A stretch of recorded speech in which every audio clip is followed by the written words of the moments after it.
Shalom. Puji nama Tuhan. Bagaimana kabarnya, sehat Bapak Ibu? Selamat Hari Pentakosta. Hari ini menjadi peringatan besar bagi gereja. Dan kalau saya boleh sebut, ini adalah ulang tahun gereja. Karena ketika Roh Kudus dicurahkanlah gereja terbentuk. Gereja boleh menjadi satu komunitas yang mempengaruhi dunia. Sebelumnya hanya kita mendengar istilah murid-murid. Tapi ketika Roh Kudus dicurahkan, muncullah istilah gereja. Bapak Ibu, gereja itu adalah orang yang diselamatkan dari kegelapan, berjumpa dengan terang itu, sehingga ketika berjumpa dengan terang itu membawa terang itu kembali kepada kegelapan, sehingga menerangi kegelapan itu. Itulah gereja.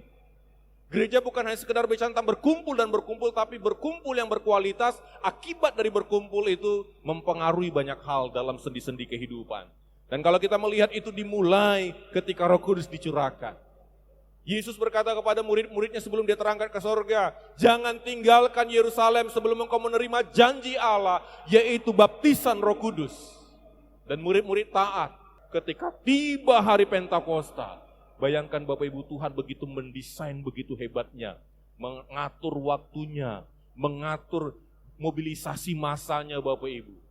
Sehingga Pentakosta itu mendunia bukan karena media sosialnya, mendunia bukan karena liputan medianya, tapi mendunia karena orang-orang dari dunia datang ke Yerusalem dan mereka membawa berita itu menyebar ke seluruh dunia. Tiba-tiba turunlah dari langit. Kalau kata tiba-tiba itu tidak ada pemberitahuan. Dan dalam kisah ini tiba-tiba terjadilah tiupan angin keras yang menggoncang, dan saya ketika menggoncang rumah itu pasti ngefek kepada sekitarnya, tetangganya mungkin penasaran dan itu akan mengundang orang untuk datang ke tempat itu. Dan tampaklah kepada mereka lidah-lidah seperti nyala api yang bertebaran hinggap di kepala mereka masing-masing, dan mereka mulai berbicara bahasa asing. Saya nggak tahu bahasa Jerman, tiba-tiba saya ngomong bahasa Jerman. Pak Cinta nggak tahu bahasa Arab, tiba-tiba ngomong bahasa Arab. Yang hadir itu, loh, itu bahasaku. Dia sedang memuji Tuhan, dia memuliakan Tuhan, sehingga orang terkesima, orang terpesona. Karena murid-murid yang gak pernah belajar bahasa asing, tiba-tiba mereka bahasa asing dan yang mendengarnya memuliakan Allah.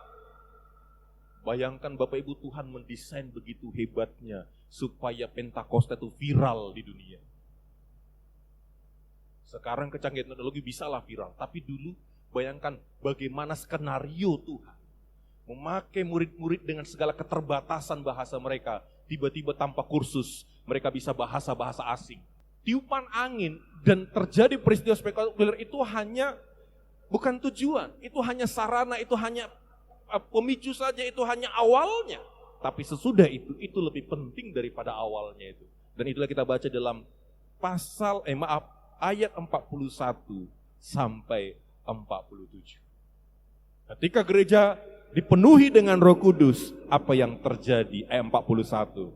Orang-orang yang menerima perkataan memberi diri dibaptis, dan pada hari itu jumlah mereka bertambah kira-kira 3.000 jiwa. Roh Kudus dicurahkan sehingga terjadilah pertobatan besar. Orang menerima Yesus sebagai Tuhan dan Juru Selamatnya dan dibuktikan dengan baptisan air. Baptisan air itu adalah pengakuan de jure dan de facto kepada dunia bahwa kita adalah milik Allah. Kita menerima Yesus sebagai Tuhan dan Juru Selamat kita. Jadi bukan hanya sekedar seremonial, tapi ada makna rohani, karena itulah sakramen bagi kita. Ada nilai ilahi di dalamnya. Yang namanya sakramen itu sesuatu yang sakral yang dinyatakan dengan bentuk fisik. Sesuatu yang ilahi tapi dinampakkan dalam bentuk fisik. Itulah namanya sakramen.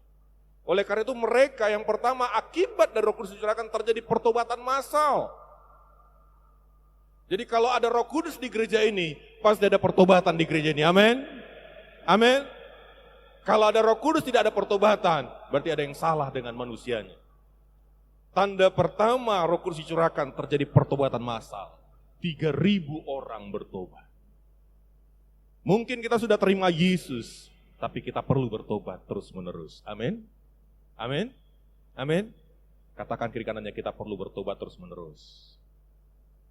Roh Kudus yang pertama, ketika Roh Kudus dicurahkan bagi gerejanya terjadi pertobatan. Mereka memutuskan diri untuk menerima Yesus. Mereka mengambil keputusan dibaptis Bapak Ibu. Yang kedua Bapak Ibu, gereja yang dipenuhi Roh Kudus, apa yang mereka lakukan? Ayat 42. dan mereka bertekun dalam pengajaran rasul-rasul. Orang yang dipenuhi Roh Kudus, gereja yang dipenuhi Roh Kudus adalah gereja yang suka belajar firman Tuhan. Amin. Seringkali kita menyuruh anak-anak, ayo ke sekolah kamu, tujuannya apa? Belajar. Tetapi mungkin orang tua nggak perlu ke sekolah untuk belajar. Di rumah bisa belajar. Apa yang dipelajari? Firman Tuhan. Ketika gereja tidak mendapatkan pengajaran, gereja itu akan menjadi gereja yang labil, yang gampang ngikuti arus. Karena pengajaran itu membangun fondasi kehidupan. Makanya saya katakan Bapak Ibu, orang yang baru bertobat jangan dikasih pelayanan. Karena dia belum punya fondasi. Orang yang beralih agama dari agama seberang ke agama Kristen, jangan dikasih mimbar supaya dia khotbah. Tidak bisa. Dia harus belajar. Dia harus punya fondasi yang kuat. Mungkin dia punya semangat yang berapi-api, tapi dia belum punya pengajaran yang kokoh. Karena pengajaran itu seperti membangun, kita dikatakan di dalam Matius, kita sedang membangun di atas batu karang yang teguh. Makanya Bapak Ibu, pertama sekali ketika Roh Kudus dicurahkan, ketika mereka bertobat, Roh Kudus mengarahkan mereka untuk suka belajar. Mari jemaat Tuhan di tempat ini suka belajar firman Tuhan, amin. Mari kita bertumbuh iman kita lewat pengajaran. Dan bukan hanya sekedar belajar, tetapi melakukan apa yang kita pelajari. Karena kalau kita hanya belajar dan tidak melakukan, kita sama seperti ahli Taurat. Yang tahu banyak hal, tapi nggak mau melakukan dan akhirnya sombong rohani. Ketika ditanya, sudah aku tahunya itu. Belum kau lahir sudah tahu aku ayat itu. Kan gitu Bapak Ibu terkadang ya. Ngau botoi. Ya bahasa Inggrisnya gitu Bapak Ibu. Udah tahunya aku, kau masih belum pengalaman, kau udah ngertinya aku itu. Tapi pengertiannya apa buktinya? Tindakan. Gereja mula-mula mereka kuat di dalam pengajaran. Karena ketika pengajarannya mantap, kuat, mereka tidak mudah terombang-ambing. Sekarang Bapak Ibu media sosial itu tidak ada sensornya. Tidak ada lembaga sensor Indonesia yang bisa mensensor TikTok, mensensor YouTube. Enggak. Ketika Bapak Ibu membuka satu pengajaran tanpa ada satu filter, kita bisa terhanyut di dalam. Supaya kita tahu pengajaran yang palsu, kita akan punya pengajaran yang benar. Karena kita nggak pernah bisa membedakan yang palsu kalau kita nggak punya yang asli. Oleh karena itu gereja yang kuat, gereja yang dipenuhi Roh Kudus adalah gereja yang suka belajar firman Tuhan. Amin. Katakan kiri kanannya lagi, mari kita suka belajar firman Tuhan. Kerendahan hati orang ditentukan salah satunya bagaimana dia mau belajar. Dia nggak merasa tahu, tapi dia mau tahu, Bapak Ibu. Gereja yang mau belajar membuat gereja itu kuat, tidak mudah bergeser, tidak mudah murtad. Semangat tanpa pengajaran bisa membuat kita tersesat. Kita memang harus semangat, tapi kalau tidak ada pengajaran firman Tuhan, kita akan terombang-ambing. Oleh karena itu mari kita suka belajar firman Tuhan. Dibaca firman Tuhan, dipelajari. Kalau nggak tahu bertanya, malu bertanya sesat bertanya. Ya, mari kita belajar firman Tuhan. Mari kita belajar di dalam Esra 7:10, seorang tokoh yang bernama Esra. Sebab Esra telah bertekad untuk meneliti Taurat Tuhan dan melakukannya, serta mengajar ketetapan dan peraturan di antara orang Israel. Mari kita bertekad mau belajar, sehingga kita ajarkan firman Tuhan. Makanya bertekad meneliti dulu, belajar dulu, baru melakukannya. Setelah lakukan, baru diajarkan. Itulah yang membuat kita kuat. Makanya Alkitab mencatat, orang yang mendengar firman Tuhan dan melakukannya, ia seumpama orang yang bijaksana, yang membangun di atas batu karang. Esra bertekad meneliti firman Tuhan. Kalau jemaat Philadelphia bertekad meneliti firman Tuhan dan melakukannya, wow luar biasa. Baru berbagi, menyampaikannya kepada orang di sekitarnya, khususnya keluarga. Itu yang kedua. Karena kita tahu firman Tuhan itu mengajar, menyatakan kesalahan, mendidik dalam kebenaran, untuk kita diperlengkapi melakukan perbuatan-perbuatan baik. Dan yang ketiga, yang pertama tadi, orang yang dipenuhi Roh Kudus mereka bertobat. Yang kedua tadi, apa Bapak Ibu? Suka pengajaran, bertekun dalam pengajaran. Yang ketiga, suka bersekutu, sama-sama bilang bersekutu. Mereka bertekun dalam pengajaran rasul-rasul dan dalam persekutuan. Saya pernah mengatakan Bapak Ibu, orang bisa pintar hanya dengan sendiri. Tapi orang tidak akan pernah menjadi dewasa dengan sendiri. Kita butuh komunitas. Kita butuh persekutuan.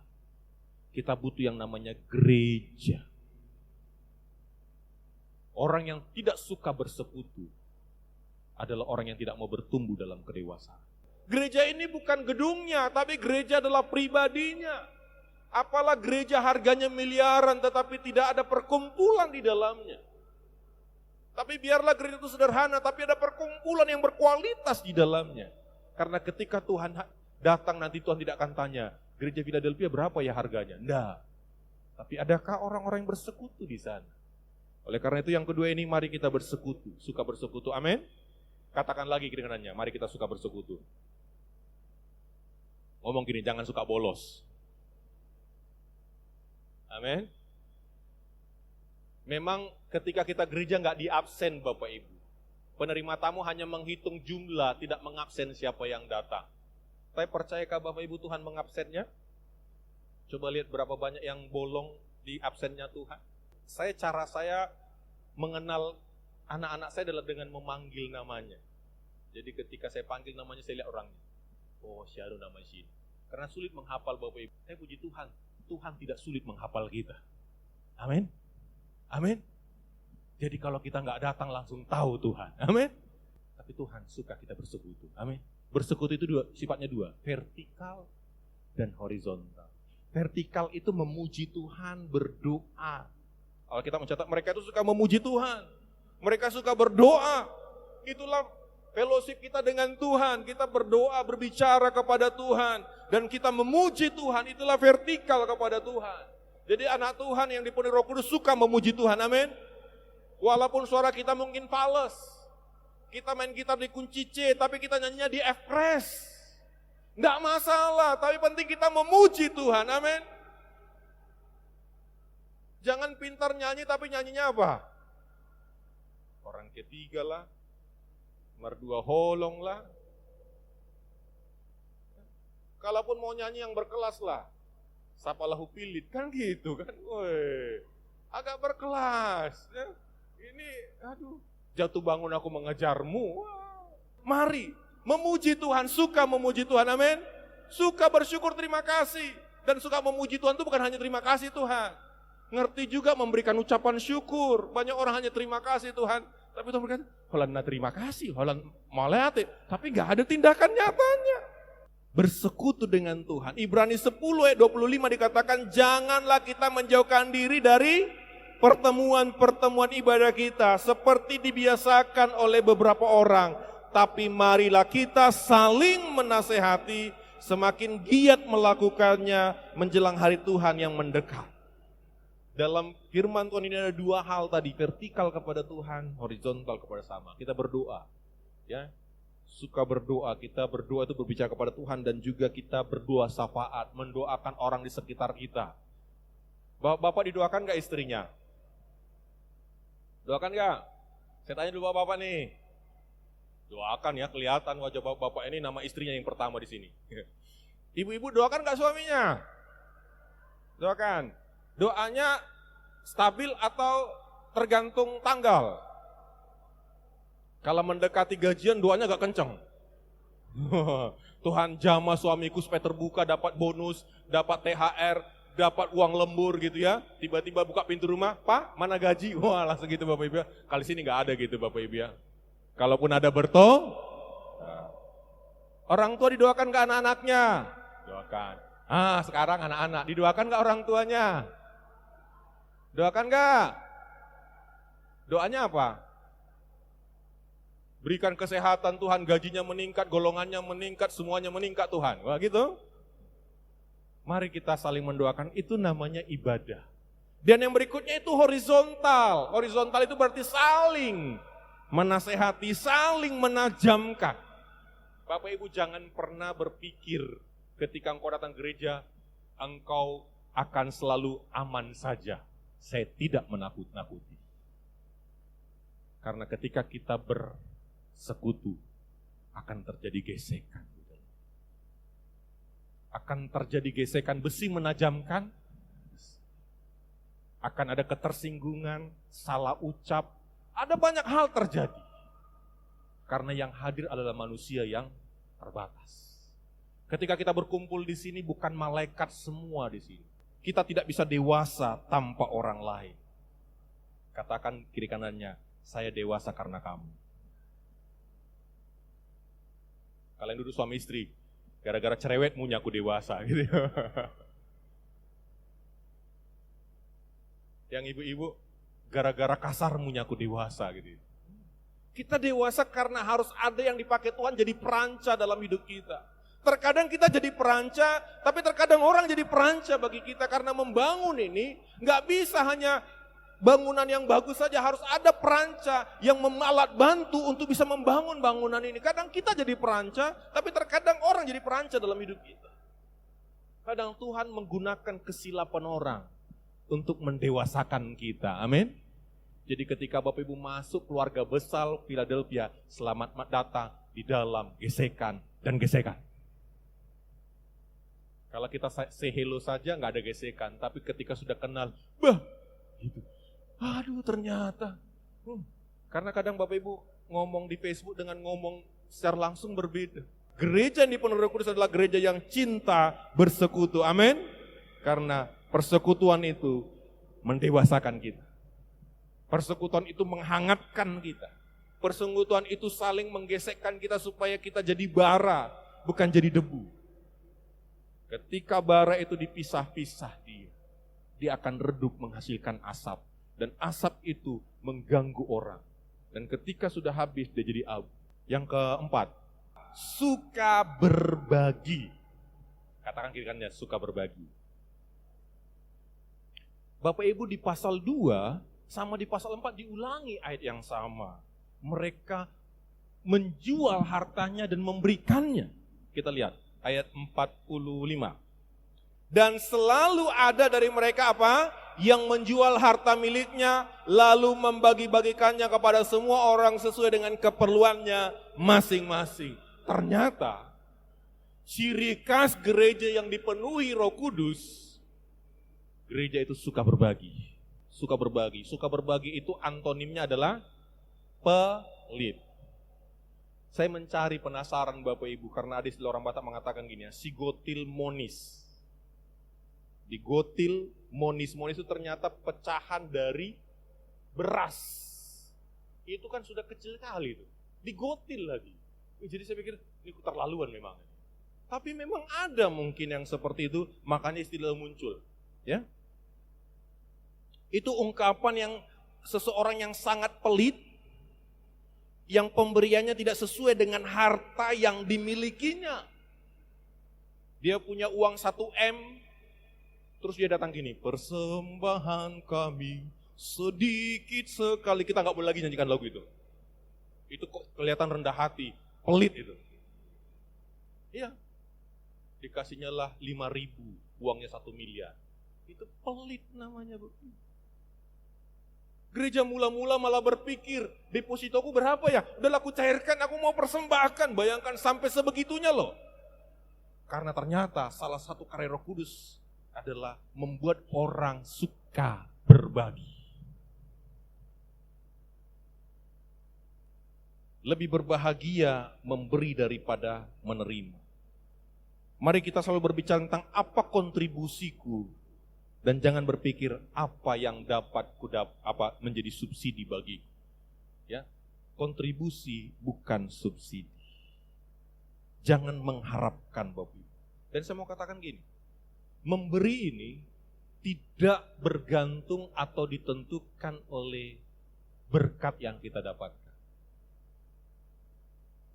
Ada beberapa jemaat kita, saya nggak usah sebutkan namanya, tapi Tuhanlah yang memuji orang itu.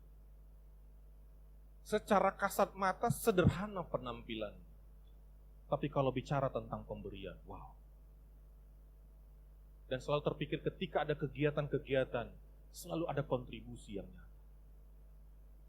Jadi berbicara tentang memberi, tidak berbicara tentang seberapa tebal dompet kita.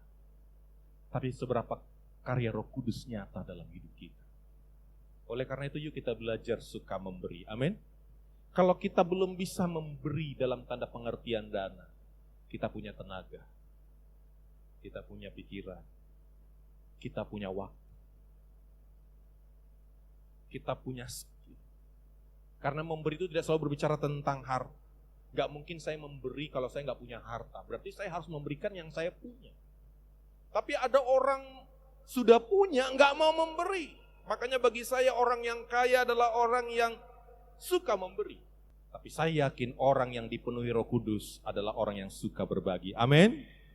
Amin. Jadi jemaat Tuhan di tempat ini yang semakin diberkati Tuhan, mari buktikan dari pemberian kita. Kalau samanya kita sebelum dan sesudah diberkati, berarti kita belum masuk kategori suka memberi. Kalau samanya ketika gaji kita 5 juta dengan 10 juta pemberian kita dan kolekte kita, berarti kita belum suka memberi. Karena orang yang suka memberi, saya yakin dia akan berpikir kontribusi, bukan subsidi. Dan gereja yang dipenuhi Roh Kudus adalah gereja yang suka berbagi. Dan saya yakin jemaat Tuhan di tempat ini adalah orang yang suka berbagi. Amin. Amin. Katakan kiri kanannya, jangan pelit. Jangan sigotil monis. Polit naik, itu Bapak Ibu. Aduh. Mari ya. Jangan pelit ya. Dan saya selalu menemukan gini Bapak Ibu. Orang yang memberi, urusannya dengan Tuhan. Urusannya dengan Tuhan. Dan Tuhan tidak mau mempermalukan orang yang suka memberi. Kita niat saja, Tuhan saya mau memberi. Tuhan itu sudah langsung antusias. Bagaimana cara memberkati supaya dia bisa memberi. Bayangkan loh Bapak Ibu. Mari berlomba-lomba melakukan kebaikan bagi keluarga kita, bagi rekan kita. Itulah orang yang dipenuhi Roh Kudus. Yang kelima, bersatu. Sama-sama bilang bersatu. Ayat yang ke-44. Dan semua orang yang telah menjadi percaya tetap bersatu. Gereja yang dipenuhi Roh Kudus adalah gereja yang bersatu. Nanti kita akan lihat bagaimana akhirnya mereka jadi saksi. Karena internal harus beres dulu, baru eksternal. Ada begitu banyak orang langsung mau keluar, dalamnya belum beres, akhirnya rapuh. Mereka bersatu. Bersatu kita teguh, bercerai, runtuh. Kata tetap bersatu, saya yakin ini penuh perjuangan. Karena mereka ini beda karakter, beda semua. Kalau mereka tetap ada di dalam kebersamaan mereka, itu berarti ada perjuangan dalam. Karena ada satu statement mengatakan dari Henry Ford mengatakan gini Bapak Ibu. Bersama itu permulaan. Tetap bersama itu kemajuan. Bekerja sama itu keberhasilan. Kemarin saya sampaikan firman Tuhan di ibadah Kamis. Salah satu peran Roh Kudus bagi gerejanya adalah memperlengkapi mereka dengan karunia-karunia. Ada yang jadi tangan, ada yang jadi kaki, ada yang jadi mulut, ada yang fungsi kita, maafkan saya, mungkin fungsi kita itu menjadi bulu hidung. Sepele memang. Tapi coba bapak-bapak, ibu-ibu, cabutlah bulu hidung kita semua. Sakit paru-paru kita nanti. Sepele mungkin, ada yang mungkin peran kita sebagai alis mata. Tapi saya mau katakan semua organ tubuh kita ini punya fungsi, berperan dan mereka ada dalam satu kesatuan. Gak boleh saling menyalahkan. Mata gak boleh menyalahkan mulut, mulut gak boleh menyalahkan semuanya. Kita saling. Di antara jemaat ini kita punya karunia-karunia yang dipercayakan Tuhan. Gereja yang kuat adalah gereja yang bersatu dan mengembangkan karunia-karunianya. Amin. Tanya nanti Tuhan, Tuhan apa sih karuniaku? Dan mari itu kontribusikan untuk pelayanan kita kepada Tuhan. Dan yang terakhir, setelah mereka bersatu, ayat yang ke-47. Kita akan selesai di sini, 47. Kita baca bersama-sama, 1, 2, 3. Sambil memuji Allah dan mereka disukai semua orang. Dan tiap-tiap hari Tuhan menambah jumlah mereka dengan orang yang diselamatkan. Baru bicara tentang eksternal keluar. Ketika mereka suka pengajaran, ketika mereka suka bersekutu, ketika mereka bertobat, ketika mereka suka berbagi, itu jadi kesaksian. Mereka disukai orang, saya yakin tidak ada orang yang bermurah hati dibenci orang. Tidak ada yang suka memberi dibenci orang, tapi orang yang pelit banyak yang benci. Kenapa Allah tadi ku minta sama dia? Jadi jadi kurang enak jadi gara-gara ternyata gitu Bapak Ibu, kan gitu. Tapi ketika beberapa 5 hal tadi ada dalam hidup kita, kita akan disukai orang. Jadi ini bukan pencitraan, tetapi karena inilah kehidupan. Kita kalau sudah disukai, pesan kita lebih gampang, Mas. Orang Kristen gitu. Sebelum kita ngomong Yesus baik, menarik gak kita bagi mereka? Dibilang Yesus baik, tapi pelitnya bukan main. Oh, main kan Bapak Ibu? Gimana kita mau ngomong? Dibilang Yesus baik, hola nomor badai. Gimana kita mau ngomong? Bapak Ibu disukai itu karena kita membangun kualitas kekristenan yang berbeda. Tapi kalau kita sudah disukai, pesan itu akan masuk dengan begitu baik. Maafkan saya, kadang kita tidak idealis karena pemberian. Benar? Benar? Kadang kita tidak idealis, kalau orang sudah baik sama kita, gampang kali kita bilang iya. Benar? Kalau itu positif, bagus. Dan itulah yang dilakukan oleh murid-murid. Ketika mereka sudah disukai, pesan Injil itu gampang masuk. Kenapa terkadang Injil ditolak? Karena yang menyampaikannya tidak mengikuti Injil itu sendiri. Contoh Bapak Ibu, saya ngomong tentang kesehatan, saya sakit asam lambung terus gitu Bapak Ibu. Orang gak percaya. Saya bawa obat-obatan, wah pakai obat ini ya. Maafkan saya misalnya, ya rambut saya keriting misalnya Bapak Ibu ya. Terus saya bilang ini sampo ini bisa meluruskan rambut. Orang lihat, bener gak ini? Ngomong rambutnya keriting tapi ngomong meluruskan rambut. Artinya kita harus disukai dulu dengan kehidupan kita. Enak ya Jemaat GBI Philadelphia orangnya akur-akur, orangnya suka bersekutu, wah damai-damai gitu Bapak Ibu. Wah itu jadi daya tarik. Disukai semua orang dan Alkitab mencatat gini. Dan tiap-tiap hari Tuhan menambah. Kapan Tuhan menambah? Ketika mereka melakukan tugas mereka sebagai orang dipenuhi Roh Kudus. Oleh karena itu hari ini gereja Tuhan, GBS Philadelphia, jemaat keluarga besar GBS Philadelphia, mari kita benar-benar hidup menjadi gereja yang dipenuhi oleh Roh Kudus. Amin. Dipenuhi oleh Roh Kudus dan Roh Kudus akan bekerja dalam kehidupan kita. Karena Roh Kudus itu adalah penolong kita. Roh Kudus itu yang menyadarkan kita. Roh Kudus itu yang menginsafkan kita. Roh Kudus itu yang menuntun kita dalam kebenaran. Dan Roh Kudus itu juga menguduskan kehidupan kita. Ketika gereja mau bekerja sama dengan Roh Kudus, kita akan melihat kemuliaan Allah dinyatakan. Mari hari ini, mari kita menjadi gereja yang dipenuhi Roh Kudus. Amin. Bapak Ibu, saya menemukan Bapak Ibu lampu LED dengan lampu yang seperti ini. Ternyata ada perbedaannya. Kalau kita beli lampu yang spiral, dia kalau putus saja gitu kan, tiba-tiba mati. Tapi kalau lampu LED ini dia nggak putus memang Bapak Ibu. Tapi lama-lama makin redup. Makin redup, makin kita berpikir, apa yang salah dengan ini? Ternyata lampunya sudah kehilangan cahaya. Mari kita nggak seperti lampu LED. Tapi kita jadi lampu Philips. Terus terang, terus. Kadang kita mungkin bisa redup. Tapi kembali kita connect dengan Roh Kudus. Dicas lagi hidup kita.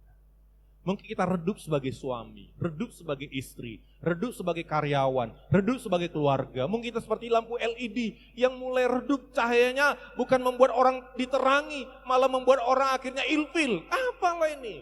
Kita butuh dicas kembali. Kita butuh dicas kembali sehingga bersinar dan bercahaya. Makanya dalam Matius dikatakan, hendaklah terangmu bercahaya di depan semua orang. Sehingga orang melihatnya, mereka mempermuliakan Tuhan. Dan itu bisa dikerjakan kalau Roh Kudus berkarya dalam kehidupan kita.